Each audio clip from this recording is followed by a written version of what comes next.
मीठे बच्चे, कभी मतभेद में आकर पढ़ाई मत छोड़ो। पढ़ाई छोड़ने से माया अजगर के पेट में चले जाएंगे। प्रश्न है, यह कॉमन सत्संग न होने के कारण बाप को किन बातों में बच्चों को बार बार सावधान करना पड़ता है? उत्तर, यह दुनिया के सत्संगों की तरह सत्संग नहीं। यहाँ तो पावन बनने की शिक्षा मिलती है।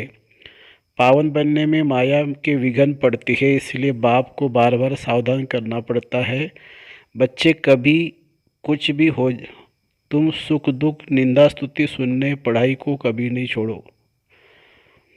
अपने को मियाँ मिट्टू समझ किसी की ग्लानि मत करना। माया बड़ी चंचल है। अगर बाप से रूठकर पढ़ाई छोड़ी तो माया माथा मुड़ लेगी, ग्रहचार्य बैठ जाएगी। इसलिए श्रीमत लेते रहना। बाप दादा की राय में कभी टीका टिप्पणी नहीं करना। गीत है, मरना तेरी गली में, जीना तेरी गली में। ओम शांति। ये तो बच्चे जानते हैं, कहते हैं जब हम आपके बने हैं यह पुरानी दुनिया तो ख़त्म होनी ही है। ये बेहद के रावण की लंका है जो विनाश होनी है। वह जो सीलान में लंका दिखाते हैं वह तो बात ही बिल्कुल झूठी है। सीलान एक टापू है, समुद्र के बीच में बेहद का भाव समझते हैं, समझाते हैं कि यह सारी दुनिया है समुद्र के ऊपर। ऑलराउंडर समुद्र है, दिखाते हैं ना। वास्को डी गामा ने ऑलराउंडर चक्र लगाया तो गोया धरती पानी के ऊपर ठहरी हुई है। बेट हो गया ना। यह बेहद की खाड़ी है। रावण का राज्य सारे बेहद के आइलैंड पर है। यह बेहद की लंका है, सिर्फ सीलान नहीं है। वह समय तो अब है ना। ये तो शास्त्रों में कितने गपोड़े लगाए हैं, हम भी समझते थे शायद ऐसा हुआ होगा। कुछ भी ख्याल नहीं चलता था। विचार करे तब तो ख्याल चले ना। बुद्धि बिल्कुल लॉकअप थी, अब बुद्धि का ताला खुला है। मनुष्य तो समझते बंदर से ना ली, उन्होंने पत्थर उठाए, फूल बनाई, आग लगाई, क्या क्या बातें बैठ बनाई है। आग तो इस समय सारी दुनिया को लगती है। यह भारत अविनाशी बाप की अविनाशी जन्मभूमि है, इसलिए इनको अविनाशी खंड कहा जाता है। बरोबर भारत प्राचीनता अब तुम्हारी बुद्धि में बैठा है। बरोबर भारत अविनाशी खंड है। बाकी जो इस समय खंड है वह सब खत्म हो जाएंगे विनाश ज्वाला में। यह विनाश ज्वाला इस यज्ञ से प्रज्वलित हुई है। लड़ाई में शुरू यहाँ से हुई है। अभी तो यह छोटी छोटी रिहर्सल है। तुम्हारी बुद्धि में है कि सारी दुनिया में ही रावण राज्य है, इसका अब अंत है और राम राज्य की आदि है। ये बातें और किसी की बुद्धि में आ न सके। तुम थोड़े से ही ब्राह्मण जानते हो, समझते भी हो कि अभी यह सारी दुनिया खत्म हो जाएगी। हम बाप के गले का हार बन जाएंगे, फिर नई दुनिया में आएंगे। वर्ल्ड की हिस्ट्री जाग्रफी हूबहू रिपीट होती है। कितना अच्छा ये चक्र है। कलयुग कलयुग अंत और सतयुग आदि, इस समय सभी धर्म भी जरूर है। हिस्ट्री मस्ट रिपीट, यानी कलयुग के बाद सतयुग जरूर होना है। जैसे दिन के बाद रात, रात के बाद दिन जरूर आता है, ऐसे हो न सके कि रात न आए। बाप सब राज आकर के समझाते हैं। हम एक्टर 84 जन्म कैसे लेते हैं वह भी तो जानना चाहिए। 84 जन्म की तो बात ही नहीं है। कल्प की आयु ही 5000 वर्ष है। वो लोग तो तुमको कहते हैं कि शास्त्रों में तो ऐसा है नहीं, वह तो तुम्हारी कल्पना है। न जानने के कारण तो ऐसे ही कहेंगे ना। शास्त्र तो पढ़ते रहते, उनका कोई दोष तो है नहीं। बाबा कहते सतयुग में यह शास्त्र कहानियाँ नॉवेल्स आदि तो होगी नहीं। वहाँ तो भारत बिल्कुल सचखंड बन जाता है।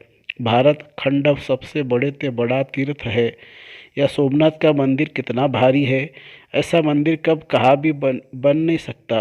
फिर भी यह मंदिर आदि बनेंगे।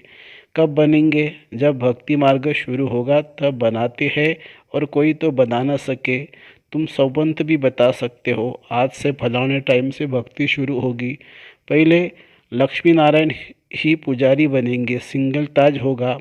शिव बाबा का सोमनाथ मंदिर बनाएंगे, फिर मोहम्मद गजनवी आदि आकर लूटेंगे। ये बातें तुम बच्चों को बाप ही बैठ समझाते हैं, कहते भी है भगवान आया, गीता का ज्ञान इतना तो सुनाया जो सारा सागर स्नाई बनाओ। सारा जंगल कलम बनाओ तो भी लिख न सके, और उन्होंने गीता फिर कितनी छोटी बना दी है। गीता लॉकेट में भी होती है, वैल्यूबल चीज़ है ना। इतना लव गीता पर रहता है। बाबा ने इतनी छोटी सोनी डिब्बे में डाल प्रेजेंट भी दी है। अब तुम बच्चे समझते हो कि ज्ञान का सागर अथाह ज्ञान देते हैं और अंत तक देते ही रहेंगे। वह हम यह मुरली इकट्ठी कर सकेंगे क्या? यह रखने की चीज़ ही नहीं है। शास्त्र आदि तो फिर भी भक्ति मार्ग के काम में आते हैं। हम जो लिखते हैं वह फिर क्या काम में आएंगे? कहा तो हमारी 2-4 हज़ार मुरलियाँ, कहा कि करोड़ के अंदाज में गीताएँ बनती है। सब भाषाएं में सर्वशास्त्र शिरोमणि शिरोमणि गीता का बहुत मान है। गीता शास्त्र आदि कितने पढ़ते होंगे। बाप समझाती है, यह ज्ञान जो तुमको मिलता है ये बिल्कुल ही नया है, इसका पुस्तक तो है नहीं। भगवान राजयोग कैसे सिखाते हैं यह अब तुम ब्राह्मण ही जानते हो। तुम्हारे में इस ज्ञान के नशे में रहने वाले बहुत थोड़े हैं। आज उस नशे में रहते कल भूल जाते हैं। बाप को भूल जाते हैं तो ज्ञान को भी भूल जाते हैं। बाप को फारकती दी तो खलास। बाप का बनकर अगर विकार में गए तो गला घुट जाएगा, कुछ भी बोल नहीं सकेंगे। जो बहुत अच्छा अच्छा प्रचार करते थे वो आज है नहीं। कोई ब्रह्मा कुमार कुमारी का आपस में मतभेद हुआ तो बाप से रूठ जाते हैं कि बाबा इनको समझाते नहीं है, यह नहीं करते। आखिरी रूठ कर पढ़ाई छोड़ देते हैं। इसलिए बाप कहते हैं कि महामूर्ख देखना हो तो यहाँ देखो। लिख कर भी देते हैं कि बाबा मैं आपका हूँ, आपसे हम सदा सुख का वर्षा अविनाशी लेंगे। फिर फारकती दे देते हैं, डाइवोर्स दे देते हैं। अच्छी अच्छी बच्चियाँ थी, आज वह है नहीं, तो वंडर है ना। माया अजगर के पेट में चले गए, फिर मुख से कुछ न कुछ कह न सके या अविनाशी ज्ञान सुना न सके। फिर बाप दादा की राय पर ही टीका टिप्पणी करने लग पड़ते हैं। बहुत समझाया जाता है कि कुछ सुधर जाओ, इसमें ही कल्याण है, परंतु सुधरते नहीं हैं। बहुत अच्छे अच्छे बच्चे चले गए, अभी भी बहुत ऐसे बच्चे जो किनारे पर खड़े हैं। ब्लड से प्रतिज्ञा लिखकर भी छोड़ देते हैं। बच्चों को तो बाप की पूरी श्रीमत पर चल, बाप से पूरा वर्षा लेना चाहिए। बाप समझाते रहते हैं, कुछ भी हो, दुख सुख स्तुति निंदा आदि कोई करे, तुम पढ़ाई को तो ना छोड़ो। कोई किसी की निंदा भी करते हैं क्योंकि बुद्धि में तो ज्ञान है नहीं, जानते नहीं कि यह छोटा भाई है व बड़ा। यह तो बाप ही जाने। अपने मुंह मियाँ मिट्ठू नहीं बनना है। माया बड़ी चंचल है। देहाभिमान वालों का माता ही एकदम मूड लेती है। बाबा बच्चों को खबरदार करते रहते हैं, कहाँ न कहाँ माया वार करती रहेगी। अगर श्रीमत पर नहीं चलेंगे तो यह कोई कॉमन सत्संग थोड़ी है। तुम कितना धीरज से बैठ समझाते हो यह सृष्टि का चक्र कैसे फिरता है, कैसे तुम स्वदर्शन चक्रधारी बने हो। बाप कहते ब्राह्मण कुलभूषण स्वदर्शन चक्रधारी शंख चक्रा गदा पद्मधारी तुमको कहते हैं। वह कहेंगे क्या देवताओं की महिमा अपने बच्चों को दे रखी है। बाप कहते हैं मैं स्वदर्शन चक्रधारी। बाप कहते हैं हे स्वदर्शन चक्रधारी, हे कमल फूल समान पवित्र बनने वाले, हे गदाधारी। यह बाप ही समझाते हैं, दुनिया क्या जाने। कहते भी है सर्व का सद्गति दाता एक है, गाते भी है ज्ञान अंजन सतगुरु दिया। अज्ञान अर्थात ब्रह्मा की रात खत्म होती है। ज्ञान सूर्य प्रगटा, ब्रह्मा की रात पूरी होती है, फिर दिन शुरू हो जाता है। परमपिता परमात्मा ब्रह्मा द्वारा नया ज्ञान देते हैं। आगे तो तुम कुछ भी नहीं जानते थे, न आत्मा को न परमात्मा को, न रचता को और न रचना को जानते थे। बिल्कुल ही तुच्छ बुद्धि बन पड़े थे। तुमको क्या बनाया था? तुम स्वर्ग के मालिक थे ना। फिर 84 जन्म लेते लेते अंत तो आएगा ना। अब तुम्हारी चढ़ती कला है। बाप कहते मामे कम याद करो तो तुम विश्व के मालिक बन जाएंगे। विवेक भी कहता है कि परमपिता परमात्मा है स्वर्ग का रचयिता, तो हम स्वर्ग में क्यों नहीं है। मनुष्य की बुद्धि में नहीं आता कि भगवान ने तो नई सृष्टि स्वर्ग रचा, जहाँ देवी देवता राज्य करते थे। 5000 वर्ष पहले स्वर्ग था, अब फिर भगवान आए हैं स्वर्ग की स्थापना करने। यह बातें बुद्धि में अच्छी रीति बैठ जाए तो भी अहो सौभाग्य। माया ऐसी है जो बिल्कुल ही पुरुषार्थ करने नहीं देती। नाक से पकड़ा घुसा मार एकदम बेहोश कर देती है। बॉक्सिंग है ना, बाबा कहते माया एक सेकंड में गिरा देती है। सेकंड में जीवन मुक्ति से सेकंड में जीवन बंद पड़ते हैं, फारकती दे देते हैं। खलाश निश्चय हुआ यह बादशाही लो, संशय हुआ खलाश। बड़ा वंडरफुल खेल है। बाबा कहते हैं अमृत वेले उठ विचार सागर मंथन करो। और तो टाइम सारे दिन में मिलता नहीं है, रात को तो वायुमंडल खराब रहता है। भक्ति भी सवेरे उठकर करते हैं। तुम बच्चों को मालूम है कि बाबा 1-2 बजे उठकर मुरली लिखते थे, जो तुम पढ़कर फिर क्लास कराते थे। फिर बाबा बैठ सुनते थे कि देखे कैसे मुरली चलाते हैं। यह सब तो शिव बाबा का ही कमाल था। कितने अच्छे अच्छे बच्चे थे, चले गए, आज है नहीं। माया ने एकदम श्रापित कर दिया है।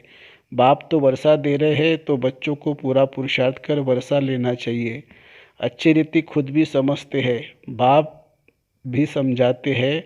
बाप का हाथ छोड़ देते हैं। सब कहेंगे तुमने बीके को छोड़ दिया, तुमको तो निश्चय था ना कि हम बेहद का वर्षा पा रहे हैं। फिर क्या हुआ, जो मुरली भी नहीं पढ़ सुनते हो, फिर तो बाप को भी नहीं याद करते होंगे। फिर वह याद आदि सब उड़ जाती है। ऐसी दुर्गति शल किसी बच्चे की न हो। बाप तो समझ सकते हैं ना, यह बच्चा बड़ा खराब हो गया है। अच्छे अच्छे बच्चे भी संगदोष में खराब हो पड़ते हैं। बाबा कहते हैं कि फर्स्ट क्लास बच्चे ही विजय माला के मन के बन सकते हैं। कई बच्चे लिखते कि बाबा हम आपकी माला का मन का जरूर बनेंगे। बाबा तो कहते हैं तुम बनो, अहो सौभाग्य। बाप भी चलन से समझ जाएंगे। सर्विस से ही बच्चों की वफादारी फरमानदारी सिद्ध होती है। अति मीठा बनना चाहिए। सन्मुख सुनने से वैराग्य आता है। ऐसा फिर कभी नहीं करेंगे। यह करेंगे, यहाँ से बाहर निकला बस खलास, सब भूल जाते हैं। कितना वंडरफुल बातें हैं। बाबा के तो दिन रात ख्यालात चलते रहते हैं। प्रोजेक्टर में गोला इतना बड़ा दिखाई पड़ना चाहिए जो मनुष्य दूर से एकदम अच्छी रीति पढ़ सके। बड़ी दीवारों पर इतना बड़ा दिखाई पड़े, क्लियर हो। एक एक चित्र स्लाइड से इतना बड़ा दिखाई पड़े जो सामने कोई भी पढ़ सके। 2 गोले भी इतने बड़े दिखाई पड़े। यहाँ से भक्ति मार्ग शुरू होता है। पहले होती है अव्यभिचारी भक्ति, फिर है व्यभिचारी भक्ति। यह ब्रह्मा है शिव बाबा का सपूत बच्चा। ब्रह्मा से अगर कोई सवाल पूछे तो क्या जवाब नहीं दे सकते? भल शिव बाबा तो जानते, परंतु मैं भी तो समझा सकता हूँ ना। बाबा ने राइट हैंड बनाया है, कुछ तो समझा होगा ना। अच्छा, मीठे मीठे सिखी लदे बच्चों प्रति माता पिता बाप दादा का याद प्यार और गुड मॉर्निंग। रूहानी बाप की रूहानी बच्चों को नमस्ते। हम रूहानी बच्चों की रूहानी माता पिता बाप दादा को याद प्यार, गुड मॉर्निंग और नमस्ते बाबा, नमस्ते। धारणा के लिए मुख्य सार। अमृत वेले उठ विचार सागर मंथन करना है। कभी भी संशय बुद्धि बन संग दोष में आकर पढ़ाई नहीं छोड़नी है। दूसरी पॉइंट, माला का मन का बनने के लिए वफादार फरमानदार बनना है। अपनी चलन रॉयल रखनी है। बहुत बहुत मीठा बनना है। वरदान है, सोमान में स्थित रह, हद की इच्छाओं को समाप्त करने वाले इच्छा मात्रम अविद्या भवो। जो सोमान में स्थित रहते हैं उन्हें कभी भी हद का मान प्राप्त करने की इच्छा नहीं होती। एक सोमान में सर्व हद की इच्छाएं समा जाती है। मांगने की आवश्यकता नहीं रहती। हद की इच्छाएं कभी भी पूर्ण नहीं होती है। एक हद की इच्छा अनेक इच्छाओं को उत्पन्न करती है और सोमान सर्व इच्छाओं को सहज ही संपन्न कर देता है। इसलिए सोमानधारी बनो तो सर्व प्राप्ति स्वरूप बन जाएंगे। अप्राप्ति व इच्छाओं की अविद्या हो जाएगी। स्लोगन है, हर परिस्थिति में स्वयं को मोल्ड कर लेने वाला ही रियल गोल्ड है। हर परिस्थिति में स्वयं को मोल्ड कर लेने वाला ही रियल गोल्ड है। अच्छा, ओम शांति शांति शांति। शुक्रिया बाबा, शुक्रिया। Thank you Baba, thank you.